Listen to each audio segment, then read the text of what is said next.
وہ بے اختیار بلبلایا، پورک یہاں کہاں سے آ گیا؟ تم مجھے ایک بات بتاؤ۔ سالار اٹھ کر بیٹھ گیا۔ تم تو بڑی باقاعدگی سے نماز پڑھتے ہو، بڑی عبادت کرتے ہو، نماز نے تمہاری زندگی میں کون سی تبدیلیاں کر دی؟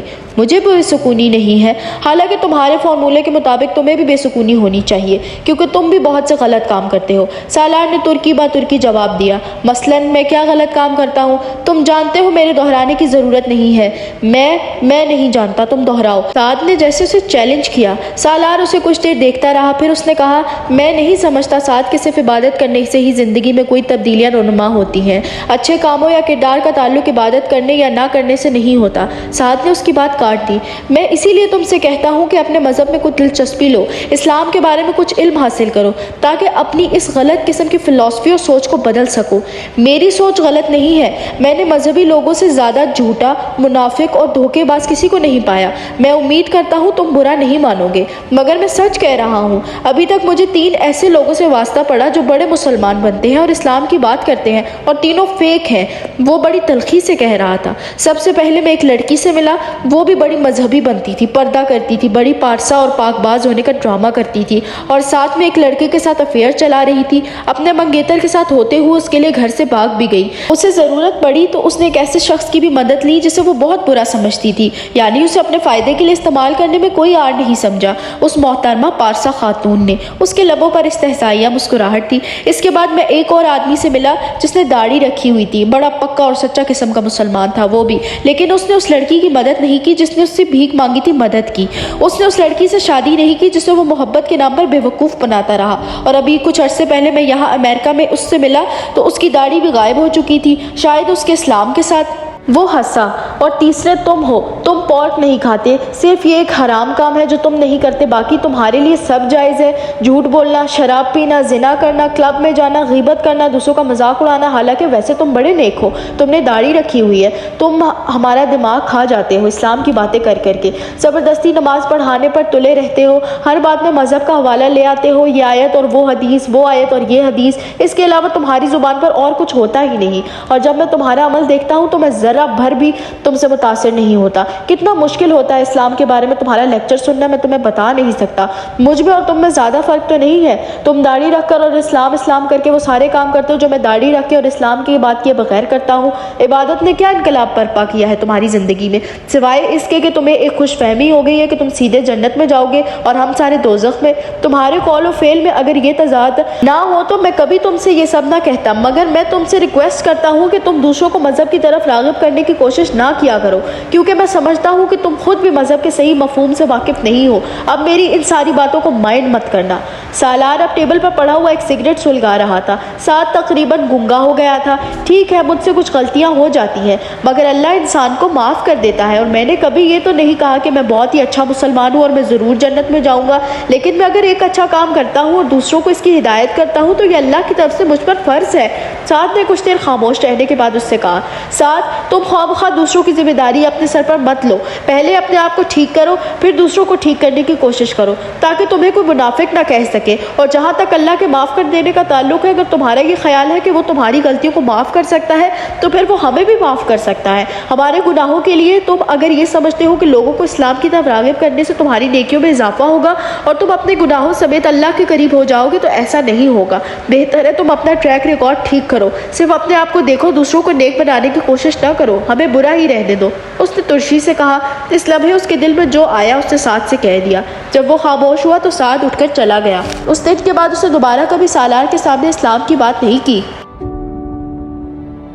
وہ اس ویکنڈ پر بہت دنوں کے بعد کسی ریسٹورنٹ گیا تھا۔ اپنا آرڈر ویٹر کو نوٹ کروانے کے بعد وہ ریسٹورنٹ کے شیشوں سے باہر سڑک کو دیکھنے لگا۔ وہ جس میز پر بیٹھا تھا وہ کھڑکی کے قریب تھی، اور قد آدم کھڑکیوں کے شیشوں کے پاس بیٹھ کر اسے یوں محسوس ہو رہا تھا جیسے وہ باہر فٹ پاتھ پر بیٹھا ہوا تھا۔ کسی لڑکی کی سسکیوں نے اس کی محفیت کو توڑا تھا۔ اس نے بے اختیار مڑ کر دیکھا۔ اس سے پچھلی میز پر ایک لڑکا اور لڑکی بیٹھے ہوئے تھے۔ لڑکی کسی بات پر روتے ہوئے سسکیاں لے رہی تھی اور ٹشو کے ساتھ اپنے آنسو پونچھ رہی تھی۔